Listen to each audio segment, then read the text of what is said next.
The Columbus City Council meeting for August 17th, 2026 will now come to order.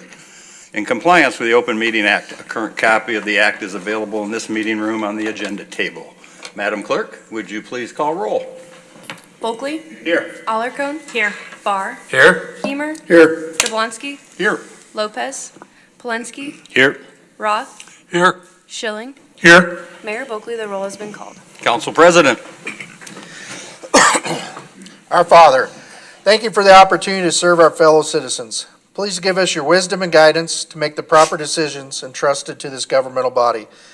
May our conduct show respect, honor, and courtesy to each other, as well to all of our citizens. Amen. Amen. Oh, say, can you see by the dawn's early light what so proudly we hailed at the twilight's last gleam, land of the free and the home of the brave. I pledge allegiance to the flag of the United States of America and to the republic for which it stands, one nation, under God, indivisible, with liberty and justice for all. Good evening. I welcome everyone to tonight's council meeting. Kind of a unique audience we have tonight. There's actually people out there. We are glad to have you, and specifically I'd like to acknowledge our scouts that are in the audience. They're here for learning about government and listening to what's all taking place in the city of Columbus. So we welcome you and we thank you for being here this evening. All right. If at any time during our meeting this evening, anyone would like to address any comments on our agenda, we'd ask that you please come forward. Scouts are included in this if you want to come forward and say anything. Give your name, your address, and we'd ask that you keep any comments to 5 minutes or less. All right, we'll now move on to the consent agenda. Item 4, consent agenda. The following items are considered to be routine by the City Council and will be enacted by one motion. There will be no separate discussion of these items unless a City Council member or citizen requests, in which event the item will be removed from consent status and considered in its normal sequence on the agenda. Item 4A, minutes of the August 3rd, 2026 City Council meeting. Item 4B, minutes of the August 3rd, 2026 Civil Service Commission meeting certifying police officer candidates Nathaniel Osterhout, Fidel Castro Jr., and Siobhan Tyndall. Item 4C, reappointment of Scarlett Johnson, Amanda Mancini, and Nicole Ripke to the Columbus Library Board for 4-year terms. Item 4D, resolution number R26-97, authorizing payment of various improvement projects. And item 4E, payroll and bills on file. Mr. Mayor and council members, is there anything you would like removed from the consent agenda? Mr. Mayor, I move the items on the consent agenda be approved as presented. Second. We have a motion and a second to approve. Any further discussion? Seeing none, all those in favor signify by aye. Those opposed, nay.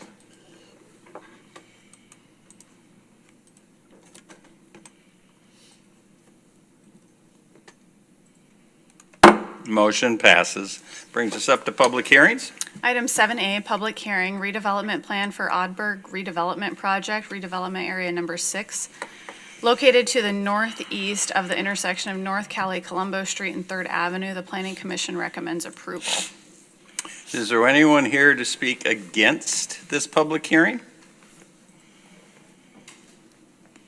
Is there anyone here to speak for this public hearing? Hi, my name is Donovan Keeler, 371 19th Avenue here in Columbus. I'm owner of LLC, a Finding Home, and I'm working with Rich Odbert there to manage that project with him. So I'm here to represent Rich. He's traveling this week, so he wasn't able to attend. So happy to answer any questions if anyone has any. Well, I would have a question regarding the application and its use for TIF financing in this regard. Would you be able to address that, or do we need the owner to be able to address that? That's not my part. Well, the project, Rich is handling that with his lawyer, so.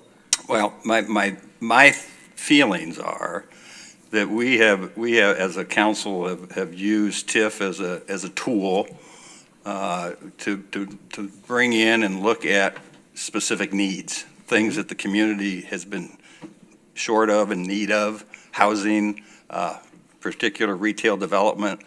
That's pretty well where TIF has been used in the past. I would be hard pressed to be convinced that storage is a needed thing that TIF should be supporting. So I'm just telling you where I am with this. The council can weigh in with any comments they may have in regard to that.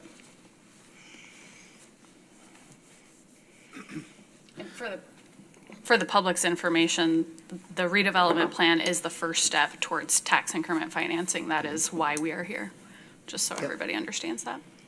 Now, actually, the one that suggested it to Rich, because I seen it on the city mapping, that area was in the TIF, improvement area and stuff. And I've known that property for basically since 1980 when I moved down here. I knew Mr. Arnie's well drilling and stuff, worked with him on some projects. And, that, that property doesn't offer a lot of options with that sewer easement that runs across there. So Rich and I have done a lot of work trying to come up with an appropriate building design and access to it. And it definitely would add this aesthetic improvement to that property over there, being the bare lot it is today. And again, with the easement that runs across there, it limits a lot of things from being able to be done there. So be grateful for everyone's approval on that so that we can move forward and make that a much nicer looking property than what it is today. Well, and one of the things that TIF is there for is that it wouldn't happen if it was not for TIF. Recognizing the application that, there is no other financing taking place under this, which leads me to believe financially that it's not only going to happen if TIF is there or TIF is not there. I can't judge on where he's coming from with that thought. I can just look at the numbers and. It most likely will not happen Okay. without TIF. I can pretty much assure you of that. The numbers and everything that he's put together and the work that we've done trying to make it come together, it pretty assured that it won't go forward and it'll just stay what it is today and he'll move on to another project somewhere else. Okay.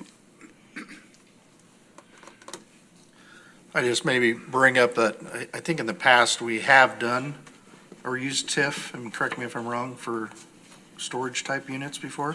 Is that correct? The only other similar one we've done is ACE, and that was for their business, and it grew their business, and it was commercial units. So there's space in there, those for like offices and businesses to operate out of those. Right. It's not And then, quite the same. and I think we used it also on the corner across from Earl May. Same thing, those are commercial Right, bays. Right. And that was the Granville business to that project, had both of them. Yep. So, council, do we have any other comments or questions? Mr. Mayor, move the public hearing be closed. Second? We have a motion and a second to close the public hearing. All those in favor signify by aye. Those opposed, nay.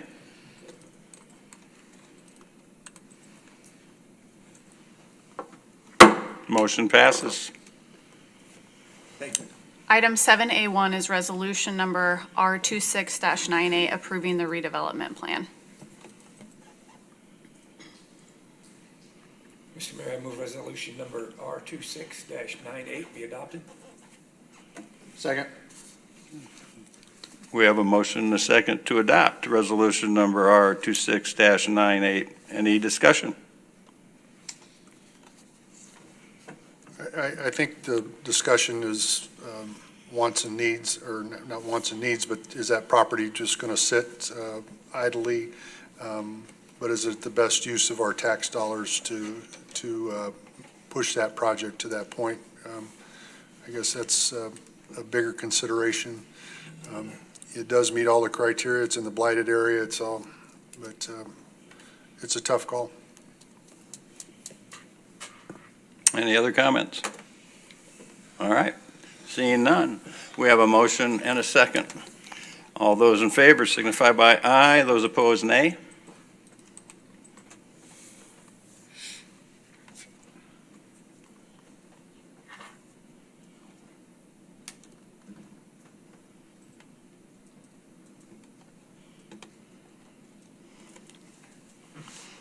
Four to three.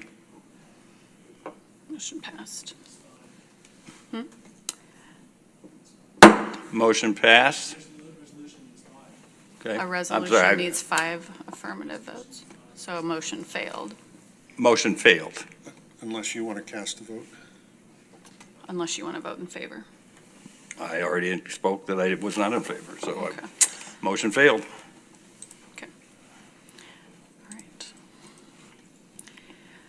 All right. Item 7B, public hearing, the 1 and 6 year road plan. Is there anyone here to speak against this public hearing?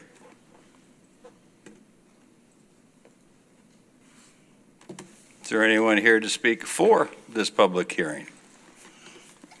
Rick, do you have anything to add to this public hearing?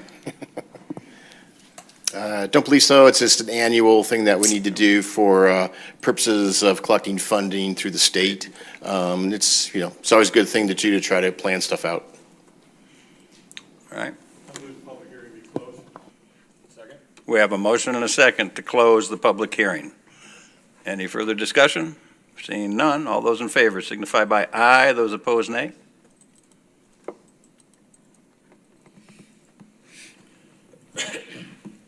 Motion passes.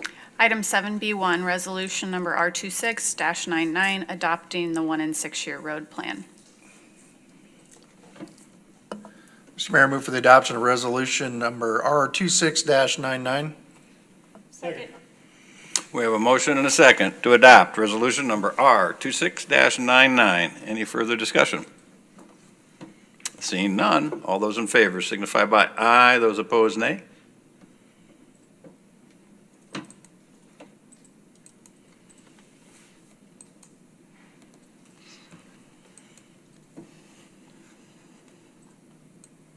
Motion passes. Item 7C, public hearing, the property acquisitions for 8th Street and 12th Avenue intersection improvement project. Is there anyone here to speak against this public hearing? Is there anyone here to speak for this public hearing? Does anybody want to just give a brief what this public hearing is all about? Sure. So whenever you or a city wants to look at acquiring some property required by state statute to do a public hearing on the acquisition of interest. Okay. And so this is for that 8th Street, 12th Avenue intersection. And there are 8 tracks that we need to obtain. Gotcha. All right. Mr. Mayor, I move the public hearing be closed. Second.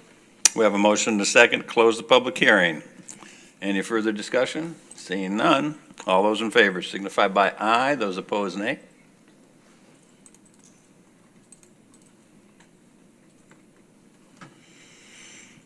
Motion passes. Brings us up to reports of city update on the Nebraska Department of Transportation Loop River. Item Sounds 9A good. is the Loop River Bridge update. Rick, would you like to give that? Sure. So they've now moved on to basically bridge railings over the next couple of weeks, having all the major pours done on that project. They're a little bit ahead of schedule. They still hope to have traffic switched over around by Thanksgiving time to the other side, so they can start working on the northbound bridge. And then they will begin to tear out the temporary bridge and hopefully have that done by the end of the year. So hopefully by the end of the icing season next year, that will be gone and will not be an issue. Okay. Any comments or questions for Mr. Bogus? With them proposed to be open prior to winter, is there any type of concrete seal on there for de-icer, or is it just going to be primarily gravel? Yeah, no, they'll have that de-icer, a thin de-icer that you see on other bridges around the state put on that by that time. Okay. Very good. All right. Thank you, Rick. Item 9B is Columbus in Focus from the Public Safety Team.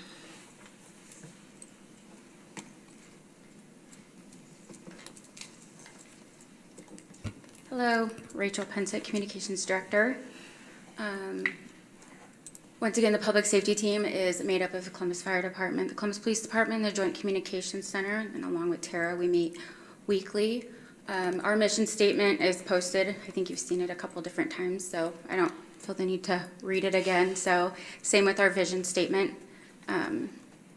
So we'll start with our upcoming 90-day goals.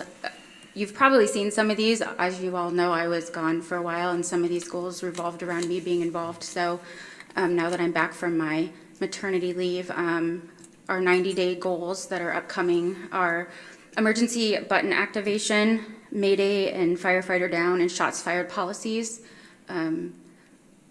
Since switching to the state radio system, we have the ability to put a distress signal out by the radio. So that's what that emergency button activation is a button on the radio that sends out a distress signal. Conduct radio operations training, just giving everybody who uses the equipment a refresher on how to use it well, especially in situations where emotions can be high. The JCC and the police department is going to continue to work with the engineering department regarding mapping and addresses changing and being added to our area. Continue to work with the public communications manager, Matt Lindberg, on website updates and hold open houses. Okay. Individual department updates at the JCC. Continuing implementation of the updated pre-employment testing with remote proctoring, eliminating the need for in-person testing, improving recruitment efficiency. So this expands our ability to test people maybe outside of our region. Otherwise, prior to this, you would have to travel to the office in person. Now we can do it remotely with a company. We were kind of in the middle of building that when I went on my leave. Begin long-term planning for the replacement of the radio consoles, which will be obsolete by 2030. That will be a big project that will take multiple years. So we're kind of starting the planning phases of that. Working with East Central Nebraska Public Safety Answering Points to initiate the planning of the replacement for our 911 call taking equipment. There are 8 different PSAPs that are in an agreement that purchased call taking equipment together, and that contract will be up in 2028, and that equipment will also potentially be losing support from Motorola, so we might have to continue to look at an update or another vendor for that equipment. Initiate discussions with Central Square Technologies to evaluate migrating everything we have that currently sits on a server at the JCC to the cloud. Seems like most things are moving to the cloud these days, so we're going to start talks with them with our CAD and computer-aided dispatch and report management systems vendor. And then the JCC also participated in National Night Out. And then I saw Ryan had some neat statistics, so I thought I'd add some. So these are our call trends out at the JCC for the past 5 years. The yellow are our non-emergency calls. The red are our 911 calls, which include voiced and text to 911. As you see, the non-emergency calls have been going down, but both the Platte County Sheriff's Office and the Columbus Police Department did add call tree like answering to their service, so they have automated answering now, so that did divert some of the calls from us that we would normally be answering. Individual department update for the Columbus Police Department. National Night Out was a great success, except of course for the hot dog eating contest. Chief Strucker lost to Chief Gray, and I have to say as a witness, it was the slowest hot dog eating contest I've ever seen in my life. Kudos to investigator Rachel Wendell. She did a really good job of putting that together. Something new this year was LifeNet landed just a block over, and I think that was a huge success, a big hit. So that was a good event. Let's see. Coffee with the Cop has been well received by all the locations. They are working with a policy book company to assist in rewriting their policies. They're at the PD. Canine officer is out and working and has already been involved in several incidents. 3 openings with great candidates, obviously a few that you certified tonight, and working on strengthening their mentorship program.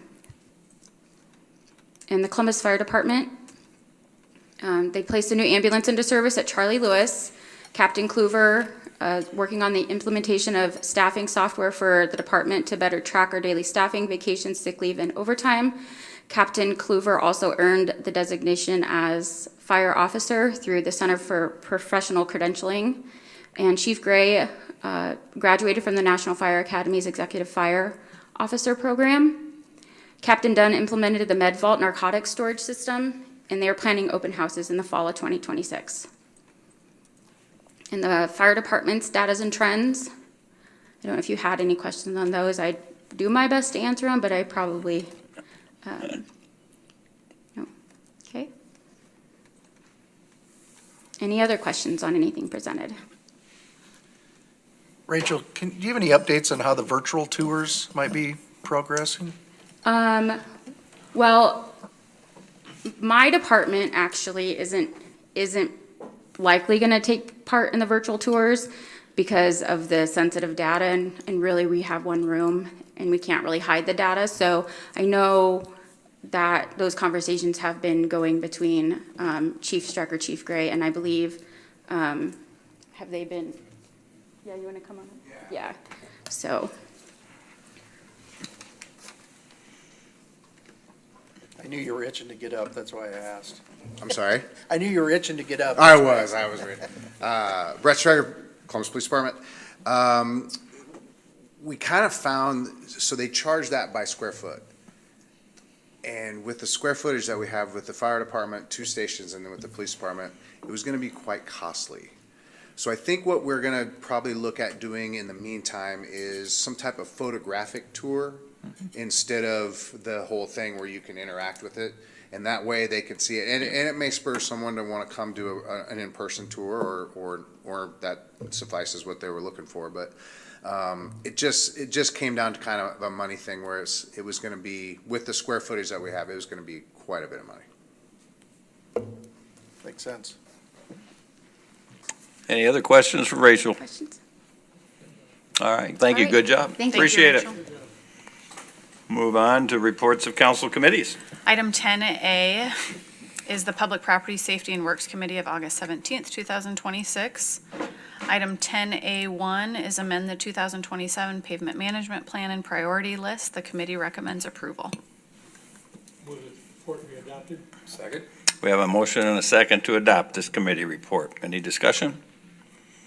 Seeing none, all those in favor signify by aye, those opposed nay.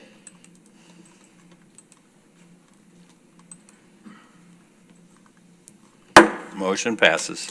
Item 10A2, acquisition of interest in various tracts of real property by purchase or eminent domain for the 8th Street and 12th Avenue intersection improvement project.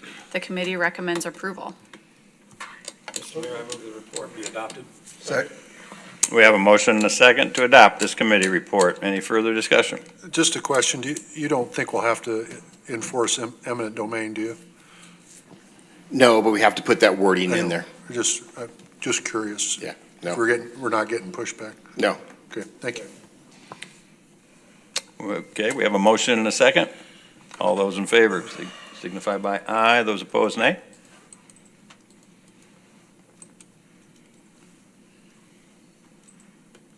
Motion passes. Item 10A3, the Columbus Urban Forestry Management Plan. The committee recommends approval. Move this report be adopted. Second. We have a motion and a second to adopt this report. Any discussion? Seeing none, all those in favor signify by aye, those opposed nay.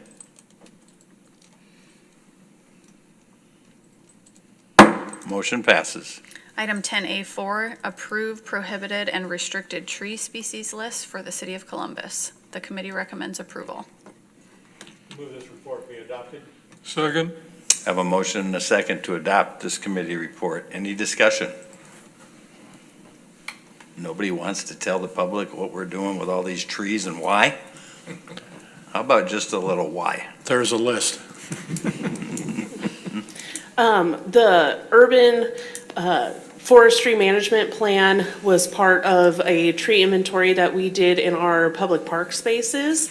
Through that, we got information about where our tree species are sitting and how to correctly diversify and make sure that we have trees that both fit our ecosystem here in Columbus and will help replenish some canopy that we will need to take down due to dead and decaying trees.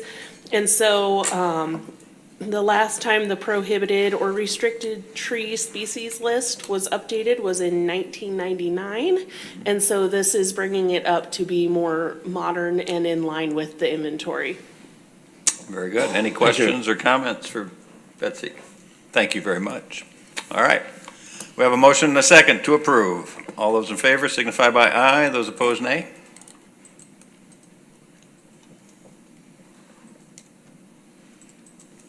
Motion passes.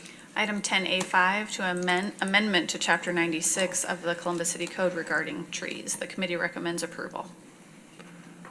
I move this report be adopted. Second? We have a motion and a second to adopt this committee report. Any further questions? Seeing none, all those in favor signify by aye. Those opposed, nay. Motion passes. Brings us up to new business this evening. Item 13A, application from House of Baugh Foundation for a special designated liquor license at 2500 14th Street from 4 p.m. to 9 p.m. September 20th, 2026 for a community dinner. Mr. Mayor, move the application from House of Baugh Foundation for a special designated liquor license for September 20th of 2026 be approved. Second. We have a motion and a second to approve. Any discussion? Anybody here? Yes. Amy is here. Abby, I'm sorry. Well, maybe Amy's here too, but Abby's here. I don't know who Amy is. I know we have explanation of what this is, but maybe the general public doesn't. Sure. Abby Kretz, Centro Hispano. Do I need to tell you my address? Yes. Okay, Business 3214 25th Ave. So we are partnering with the House of Baugh Foundation. It's a nonprofit out of Omaha, Nebraska, and they focus on teaching culinary skills to immigrants and refugees, and really highlighting those, and then highlighting the foods from a lot of those nations where folks come from. So we're working to partner with them and to partner with some local chefs and cooks in this area to kind of highlight some of the foods that come from this area, from all backgrounds, and then to bring community members from different walks of life, economic background, country of origin, wherever, to kind of bring those foods together and see the similarities that we share with our food and how we're much more alike than we are different. And so being able to celebrate that with a little wine, little cocktails would be nice. Very good. Any questions? Thank you very much. Thank you. Appreciate it. All right, we have a motion and a second to approve. All those in favor signify by aye. Those opposed, nay.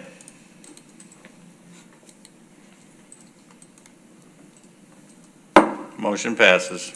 Item 13B, plan specifications and estimate of cost in the amount of $325,000 and authorization to advertise for bids for supervisory control and data acquisition, known as SCADA system upgrades 2026. This is CIP number 25-57. Mr. Mayor, I move the plan specifications, estimate of cost, and authorization to advertise for bids for SCADA system upgrades 2026 be approved. Second. We have a motion and a second to approve. Any discussion? Seeing none, all those in favor signify by aye. Those opposed, nay.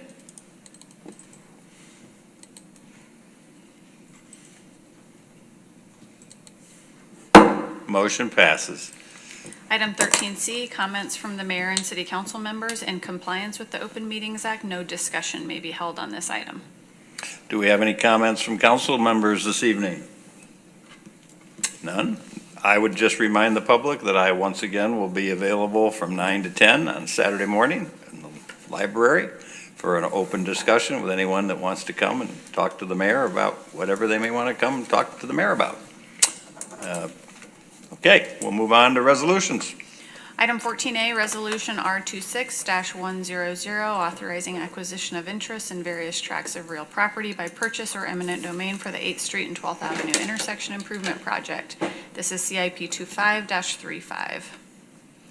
Mr. Mayor, I move resolution number R26-100 be adopted. Second. We have a motion and a second to adopt resolution number R26-100. Any discussion? Seeing none, all those in favor signify by aye, those opposed nay.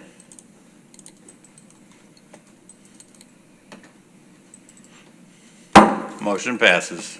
Item 14B, Resolution R26-101, ratifying and confirming Resolution R26-96, approving the relocation assistance packages for tracks 1 through 3 in the combined amount of $383,400 in conjunction with the 8th Street and 12th Avenue intersection improvement project, CIP 25-35. Mr. Mayor, I move that resolution number R26-101 be adopted. Second. I have a motion and a second to adopt resolution number R26-101. Any discussion? Just, I know we discussed it last time that we just didn't pull these numbers out of thin air. There's a procedure that goes on. The public would probably be interested in understanding that. Yeah, there's formulas. It follows the Uniform Act. Whatever these relocation costs are, there are various things that depends on what they pay for it if you're a renter or whatever the case might be. Thank you. All right. Any other comments or questions? Seeing none, all those in favor signify by aye, those opposed nay. Motion passes. Item 14C, Resolution R26-102, approving the total acquisition in the amount of $190,100 for plus closing costs for Lira Gustavo, AKA Gustavo Lira, in conjunction with the 8th Street and 12th Avenue intersection improvement project, CIP 25-35. Mr. Mayor, move resolution number R26-102 be adopted. Second. We have a motion and a second to adopt resolution number R26-102. Any discussion? Seeing none, all those in favor signify by aye, those opposed nay.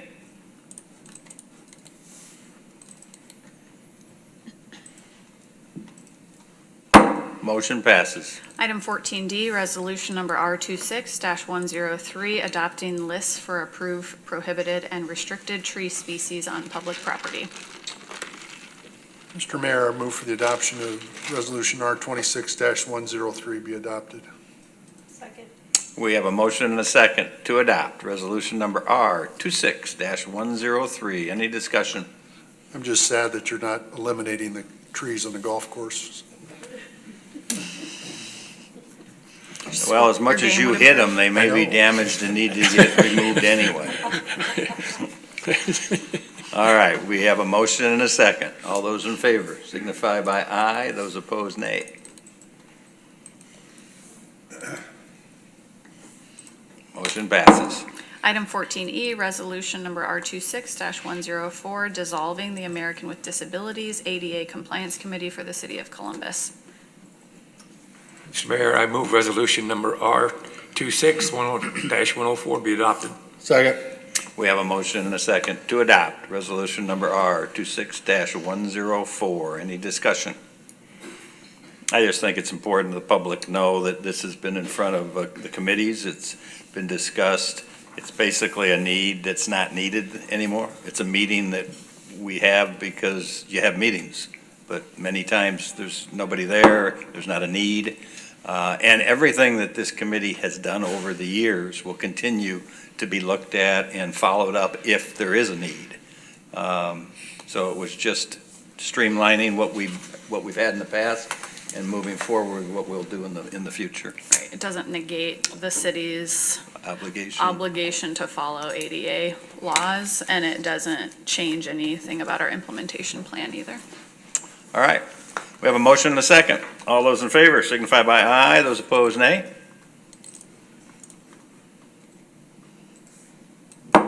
Motion passes. Item 14F, Resolution R26-105, approving professional services agreement between the City of Columbus and JEO Consulting Group Incorporated in the lump sum amount of $190,000 for the Columbus Area Regional Flood Mitigation Assessment in accordance with the Hazard Mitigation Grant Program, DR 4778-NE, project number 0005. This is CIP 20-03.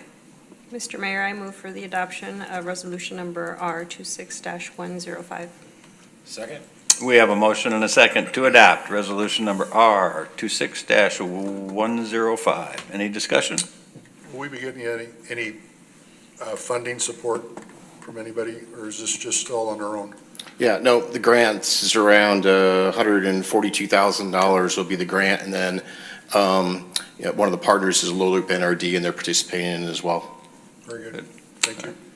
Thank you. All right, we have a motion and a second to approve. All those in favor signify by aye. Those opposed, nay.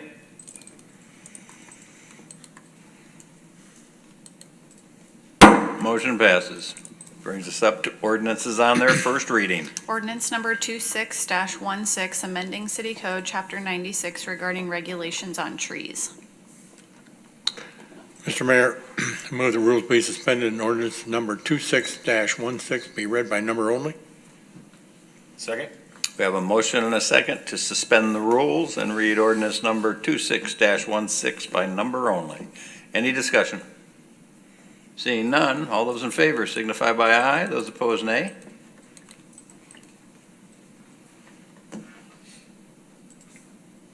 Motion passes. Ordinance number 26-16. Mr. Mayor, move ordinance number 26-16 be adopted. Second? We have a motion and a second to adopt ordinance number 26-16. Any discussion? Can I address on the e-bike? We're not there yet. This is it. Yep, next one. Next one. Relax. You're good. Relax. We have a motion and a second to adopt ordinance number 26-16. All those in favor signify by aye. Those opposed, nay.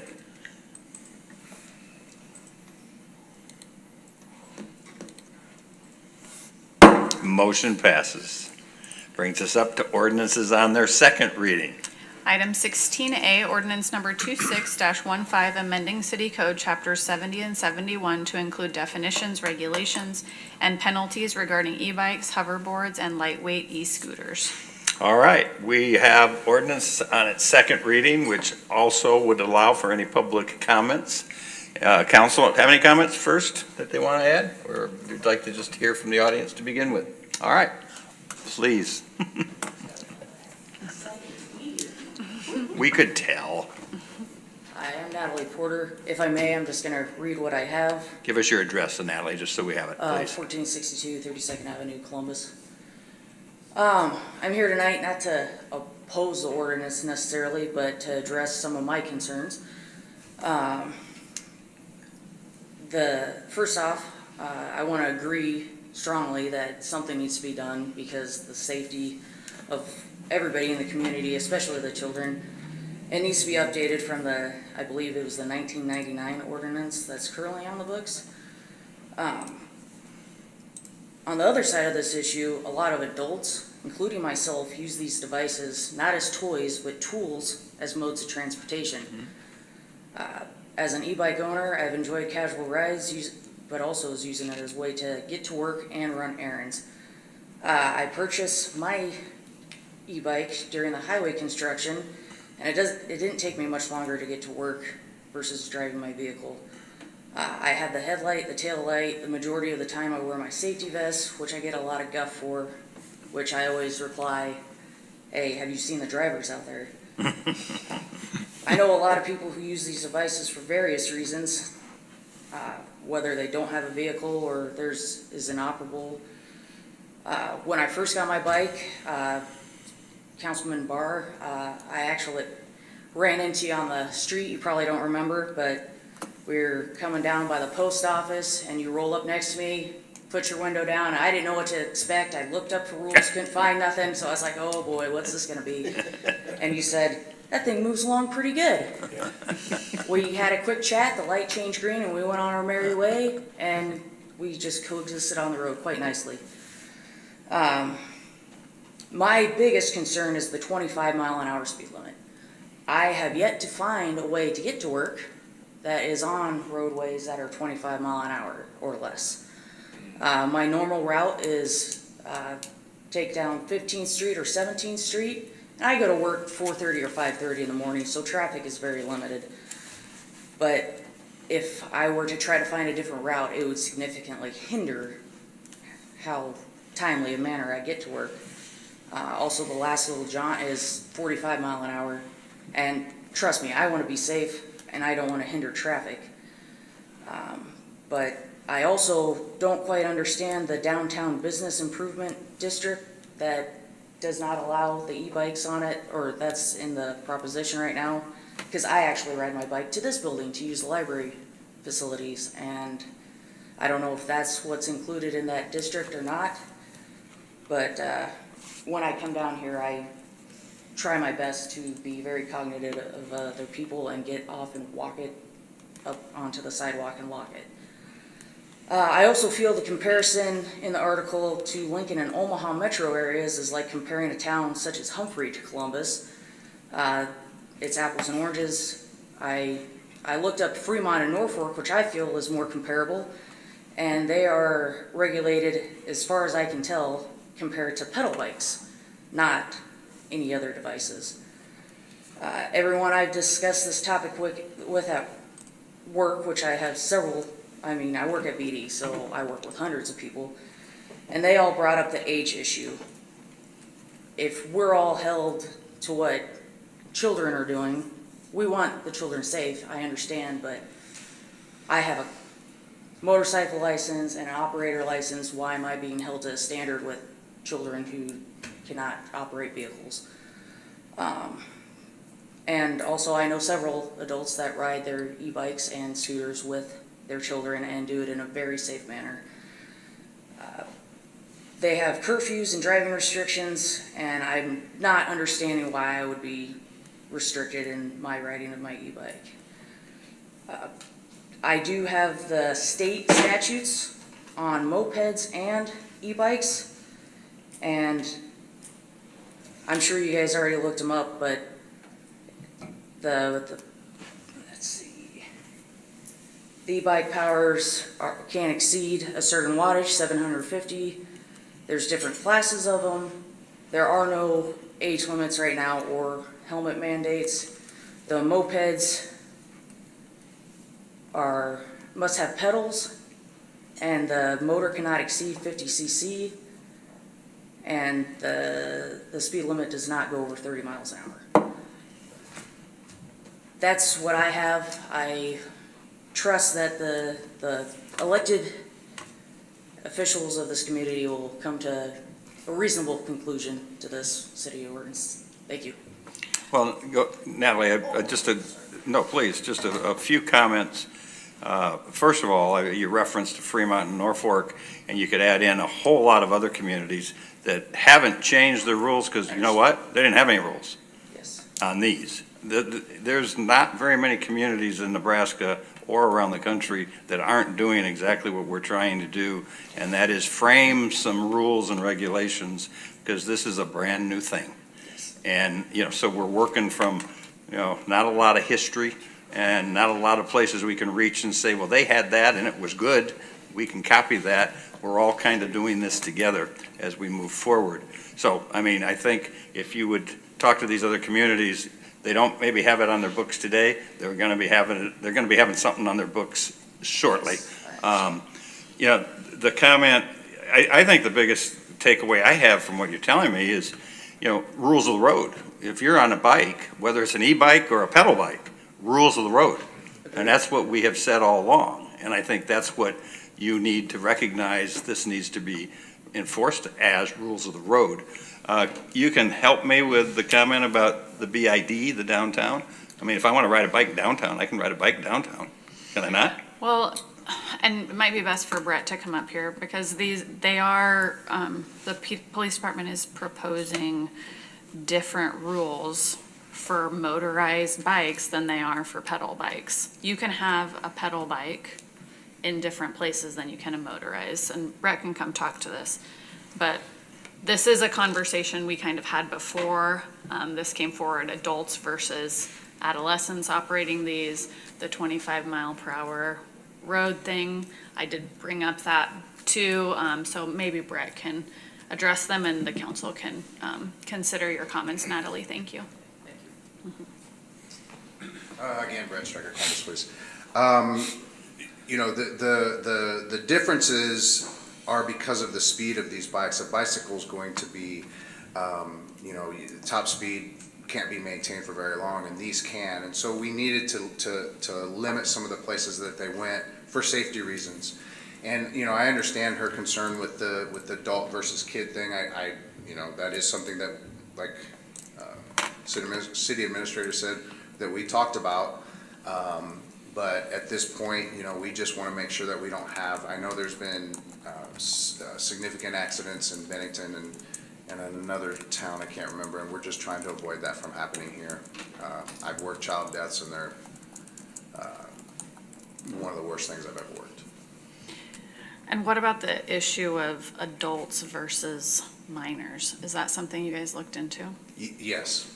And I mean, we looked into it, but, you know, we just, with the lack of anything around you, you know, we just felt like we needed to make sure that people were safe, even adults, because when you see these scooters and things, they're not much there. And when a car hits, your body's going to take all the force. Whereas if a motorcycle, you know, or a larger thing like that, there's going to be some force that's going to go onto the bike. But your body will take the whole thing, and so I think that's why we didn't really differentiate between the two. So clarify for me what I can ride downtown. Maybe I was totally off base. I was not aware, I couldn't, if I had I don't have an e-bike, but if I had an e-bike, I can't ride it downtown? I think we still allow that, is that? I'm asking. It's up on the board, Brett. Okay. B. Because I think speed was the only thing downtown business. Wasn't the problem with the electric scooters? Yeah. You can't do the sidewalk. Right. If you're on the road, you can still, Right. you follow the rules, you follow, you know, and I think that's another thing too. We're looking for predictability too. You know, when you come up to a stoplight, you know that the car, you know, that's crossing you is going to be stopped for the red light. You're going to go through the green light. Sometimes you're not sure with the scooters. They're not necessarily always following the rules of the road. And as long as you're following the rules of the road, then you can ride it. You just can't be on the sidewalks. Okay. And obviously, because we're having questions and concerns and comments, it's an educational process, whatever we do, Yes. right? I mean, Yes. the whole thing is trying to educate the public to what we feel is right or wrong, not right or wrong, but safe. Safe, not right or wrong, safe. We're trying to find something that's safe for all involved. And if this should get passed, we plan on pushing out all kinds of literature, for lack of a better word, but things to educate the public on what is and can be used and where you can use it and all those types of things. I brought examples if anyone's interested in looking at them, but we want to make sure that, you know, if should this get passed, we just want to make sure that the public understands what it actually is, because it's a long ordinance. There's a lot to it. In fact, I had to refer, and I've been in the process from the beginning, but I don't have the whole thing memorized, and so there's a lot to it, and we want to make sure that we get it out to the public as best we can. So as an example, would that be getting with our schools and working with them with maybe some talking points that, Yes. you know, handouts can go home with people and they Yes, can, I'm just asking what, you know. Utilize our school resource officers in that fashion. We're also going to put things out on our Facebook page and some stuff like that. I mean, the reality is, no matter what we do, in most cases, it's the bad apple that makes us have to have these things. It's the people that don't use common sense. And I'll be honest, it's a lot of parents that aren't paying attention what their kids are doing on some of these scooters and e-bikes. And we're forced to bring together some rules for safety. So, I mean, I think we have to do this. It's one of those things that, that we are mandated to help protect our society. I do want to play devil's advocate a little bit on the adults versus minors. I don't think Natalie should be breaking the law if she goes on a 35 mile per hour road to work and is abiding all the traffic signals. And I mean, what do you think about that? I do understand that argument. We give her a motorcycle license and, Right, she's allowed adults to ride drive that, motorcycles and. on the interstate. So, I do understand the concern there. And I also kind of want to stress that we're not going to be sitting waiting for. Yeah, but you also. Well, you might be now. Oh, hey, we got This is not going to be like, we're going to really work hard to catch people. We just want to keep it safe, keep it so that because we all make mistakes, and like I said, your body's going to take all the impact, and we just want to make sure it's safe for people.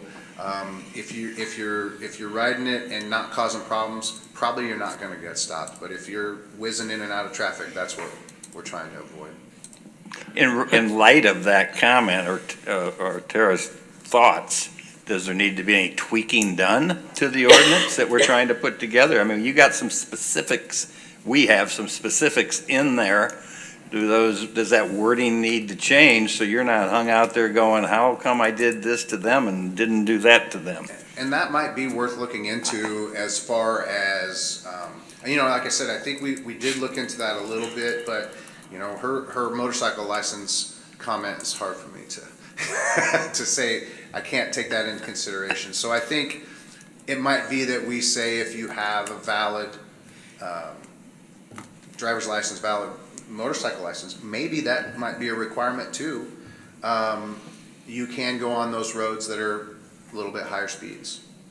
But then I'm like, do we draw a line at 45? Do we draw a line? I don't know, because 45, you start changing the dynamic of an accident at 45. Sure. So, I don't know. I mean, it's like you said earlier, Mayor. This is all brand new, and I did our phone forensics, our computer forensics for about 17 years, and it was constantly technology, and then we would catch up, and technology, and then we would catch up. And this is kind of the same thing, where this is brand new, very few ordinances out there, not a lot of things to compare to, and it's been difficult getting through. And I want to make sure we do the right thing. So if we need to tweak that in the adult, I mean, I'm not opposed to that. So, adults with motorcycle licenses may be allowed to ride on roadways of 35 mile per hour or less. I mean, that really opens up a lot of roadways, a lot of collector roadways in Columbus. It does. And I think that I would not be opposed to that.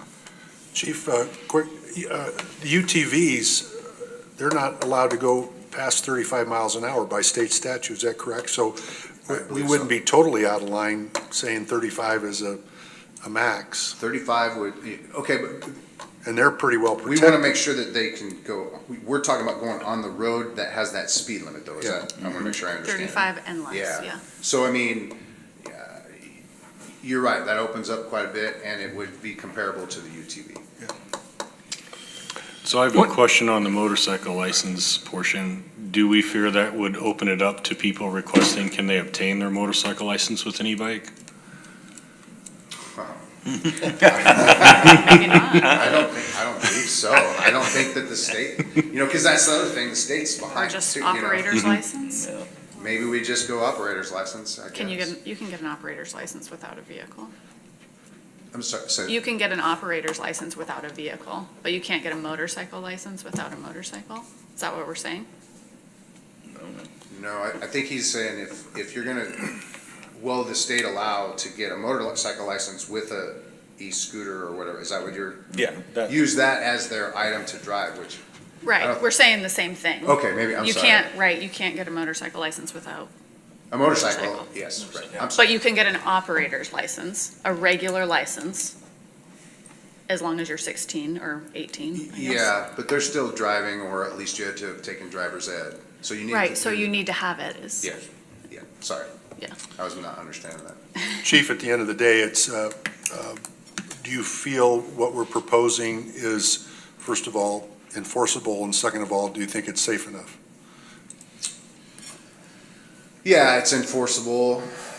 You know, and what may happen if there's a question on, if we have a 17-year-old driving on a 35, they may get stopped because they don't maybe, you know, that whole age thing, you know, the kids get younger looking for me every year, so. But, you know, so you might struggle to make sure and stop them and, oh, you're 17, you have a driver's license, be on your way. So, you know, that's, in the world of law enforcement, that puts us in spots sometimes, you know, where all of a sudden now there's something else there involved and you know, we start wondering about search and seizure, and because that could lead up to those things. We never know what we're going to be walking up on. So, I mean, I think it's enforceable, but there might be case law made eventually on some of these things that we'll have to adhere to. I mean, I think, you know, the state has taken away motorcycle helmets. They're not necessary anymore. You know, we're letting adults make those decisions on their own, and so maybe, you know, maybe it's right to have them, allow them up to 35 so that there's some more areas that they can go and get to work. We're not trying to keep people from getting to work or getting to something they need to be. This is really not what we're trying to do. We just want to make sure that we don't have a tragic accident. Yep. One of the things also, and that is for the younger generation, is that these are not toys. I mean, that's, you know, some of these kids are riding around and up and down through the streets and out behind cars. I mean, they're having fun, and that's the problem. Yeah, I mean, I'm sure everyone's seen an incident where they're like, whoa. Yeah. You know, and they pop out of nowhere sometimes, and that's Oh, yeah. why they wean them off the sidewalks, and, you know, I mean, like I said, we're looking for that predictability of traffic. You know what's gonna happen at stop signs, you know what's gonna happen at traffic lights. If they're not following those rules, you know, downtown, for example, then that's when accidents happen. Well, I think, you know, again, we're trying to find a means of offering something to our public that will provide more safety. Doesn't mean we're always correct in everything that we do. It's the attempt that we're trying to make. And there are those that don't think we ought to do any of this. I mean, you know, our Cub Scouts and Boy Scouts here are way too young to remember arguments over seatbelts. And they can't get in a vehicle today without having a seatbelt wrap them up and be able to start their car. So, I mean, evolution brings some of this stuff together, I'm sorry. And we're at a point right now, we're just trying to find a means of providing a safer environment for all our citizens, the young ones and the older ones. And, you know, we'll take a stab at this and see what we got. It's like any other ordinance. If we find some of these things are not working, we bring it back and we tweak it. You know, we're not setting something in concrete here. Yes, we are. No, we're not. Unfortunately, once you enact something, trying to unenact it is very difficult. I'm wondering if we're trying to do something to make things too safe. Darn it, yeah, we just wrap everybody up in bubble wrap. No. Come on, let's do something that's reasonable, but let's not go overboard. And I think to a degree we've gone overboard. The 25 mile an hour thing, limiting isn't the right answer. I think we need to do a little more thinking yet on this. In light of the discussion, I would recommend Well, you're we gonna just have have to, yeah. a second reading and this comes back to the next meeting with maybe some recommended language. Absolutely. Okay. Yep, I would agree. And being a second reading, there's no motion, there's nothing that has to happen.